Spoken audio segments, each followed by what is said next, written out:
నిమిషాలు మీడియా వారికి ఇది నా పర్సనల్ స్టేట్మెంట్గా చెప్పాలనుకున్నాను. ప్రతి సంక్రాంతికి సినిమాలు రిలీజ్ అవుతుంటాయి.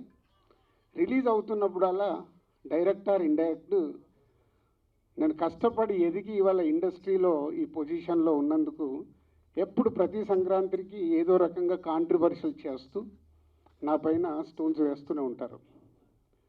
అది ఆల్మోస్ట్ మీరు అందరికీ తెలియంది కాదు, 7-8 ఇయర్స్ నుంచి నడుస్తూనే ఉంది. సో నేను చిరంజీవి గారు మాట్లాడుతూ వారు ఎంత బాగా చెప్పారు, దిల్ రాజుకు తెలుసు దేనికి ఎలా ఏం చెయ్యాలి అని, ఈజ్ ఎక్స్పీరియన్స్ పర్సన్ అని. కానీ ఈరోజు కొందరు వెబ్సైట్లలో చిరంజీవి గారు మాట్లాడిన దాన్ని ఇంకొకలాగా టర్న్ చేసి రాశారు. అవి 2 ప్రముఖ వెబ్సైట్లే. అంటే మీరు నా పైన ఏదో రాసి మీ వెబ్సైట్ ఇంపార్టెన్స్ని పెంచుకోవడానికి వేరే వాళ్ళని ఎందుకు వాడుకుంటున్నారు? మీకు ఇది అవసరమా? అంటే దిల్ రాజు ఏం రియాక్ట్ అవ్వడు, సాఫ్ట్గా వెళ్తాడు అనుకుంటున్నారా? తాట తీస్తా. చాలా రోజుల నుంచి ఓపిక పడుతున్నాను, ఎందుకు అని సాఫ్ట్గా వెళ్దామని. సంబంధం లేకుండా పోనీ ఆ ప్రొడ్యూసర్ వచ్చి మీ దగ్గర ఏమన్నా మాట్లాడా? మీకు అంత దమ్ముంటే ఆ ప్రొడ్యూసర్ని నన్ను స్టేజ్పై పిలిచి కూర్చోబెట్టి క్వశ్చన్స్ వేయండి. ఎందుకు ప్రతి సంక్రాంతికి నన్నే టార్గెట్ చేయాలి? ఇంతమంది నన్ను అభిమానిస్తున్నారు కదా, 95% నన్ను ఇష్టపడతారు, 5% ఇష్టపడతారా? అది ఇష్టపడరా వాళ్ళ ఇష్టం. ఒక మనిషిగా నేను అందరినీ సాటిస్ఫై చేయలేను. సాటిస్ఫై చేస్తున్నాను కాబట్టి ఇండస్ట్రీలో నాకు ఈరోజు ఇంత మంచి పేరుంది.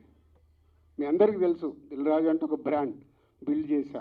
వ్యాపార పరంగా వచ్చే కొన్ని కాంట్రవర్షియల్స్ని మీరు అడ్వాంటేజ్గా తీసుకొని ప్రతి సంక్రాంతికి మీ వెబ్సైట్లు, మీ కొన్ని యూట్యూబ్ ఛానల్స్ కొన్నిటికి వాడుకుంటున్నారు. అది 100% తప్పు.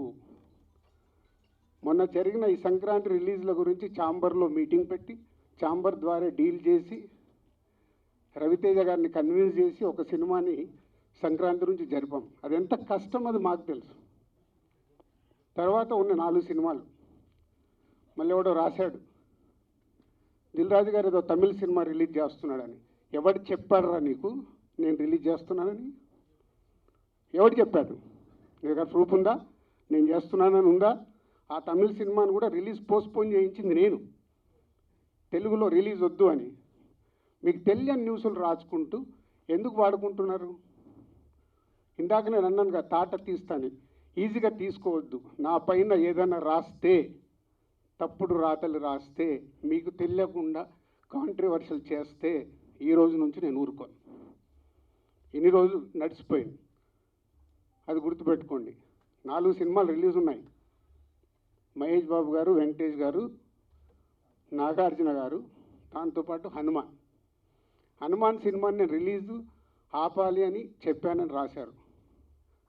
ప్రొడ్యూసర్ని డైరెక్టర్ని నన్ను పిలిచి నేను సినిమా ఆపాలని అడిగానా? సినిమా 14వ తారీఖు రిలీజ్ చేసేయండి అని చెప్పాను.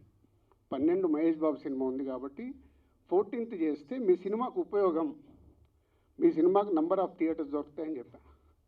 కానీ దాన్ని ఇంకొక విధంగా మార్చి రాశారు. చిరంజీవి గారు మాట్లాడింది ఇంకొకలాగా కన్వర్ట్ చేసి రాస్తున్నారు. మీకు కావాల్సిందాన్ని హైలైట్ చేయకండి.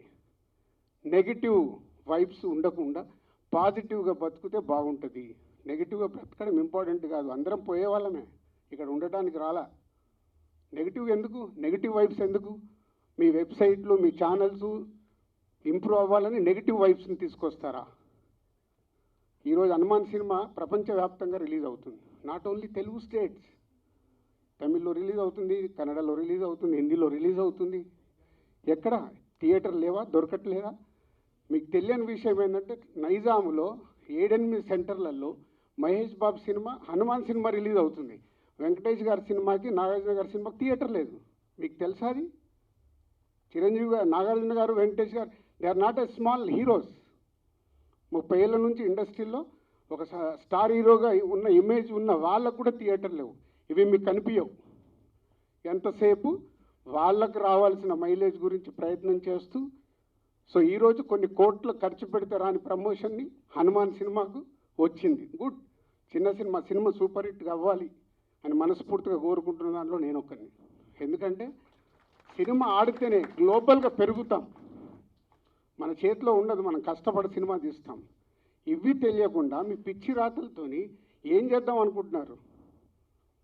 మళ్ళీ మళ్ళీ మళ్ళీ చెప్తున్నా, నా గురించి ఎక్కడన్నా తప్పుగా నా పేరు పెట్టి రాస్తే తాట తీస్తా. దీంట్లో తేడా లేదు. నిజాయితీగా మీకు ఏదైనా న్యూస్ ఉంది రండి, 24 hours అవైలబుల్. మీకు ఏదైనా న్యూస్ కావాలి, సార్ ఇలా ఉంది ఇదేంటని అడగండి, నేను సమాధానం ఇస్తాను.